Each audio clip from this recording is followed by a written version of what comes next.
Clasa de Hatha Yoga începe cu câteva exerciții de încălzire a articulațiilor lente și cu o reconectare la propriul corp. Toate acestea sunt însoțite de respirația lentă, cu un inspir și un expir de minim 5 secunde fiecare, după care creștem progresiv, astfel încât să ne intre în reflex această respirație completă, lentă, abdominală pe tot parcursul clasei, măcar pe tot parcursul clasei. După încălzire, trecem la trikonasane și la câteva posturi standing pentru creșterea pulsului și pentru că acestea se fac în general la începutul clasei până la partea de mijloc a clasei, după care se trec la posturi pe saltea.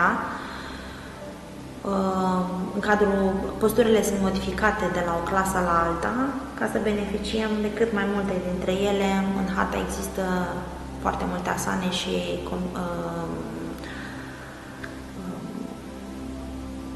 modificări ale unor asane clasice, la fel de benefice pentru corp. Pe fiecare asană încercăm să stăm minim 5 respirații de care v-am spus, minim.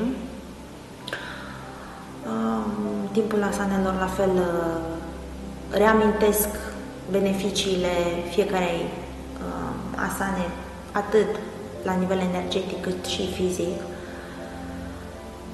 Și încerc să avem minim o postură de echilibru la clasă, o postură de power, gen warrior pose, o postură sau două reverse, care detoxifică foarte bine și activează și mai mult sistemul limfatic. Încerc să avem un twist, la fel foarte benefic pentru coloană și pentru deblocare. Un forward bending, indiferent că e din picioare sau la saltea, la fel, relaxează foarte bine coloana, o recalibrează, te simți mult mai ușor și mult mai bine după posturile de genul acesta de detensionare a coloanei. Acesta ar fi un minim, pentru că posturile în Hatha Yoga necesită un anumit timp în care să stai și să beneficiezi de postură. Se stă cam aproximativ un minut, nu treci fluid de la o postură la alta. Și clasa se încheie cu câteva minute de relaxare și de meditație zen, în care corpul se recalibrează în urma posturilor executate. Pe parcursul acestei meditații încercăm să punem accent doar pe respirație, astfel încât orice gând care vine să plece la fel de ușor și să ne reconectăm.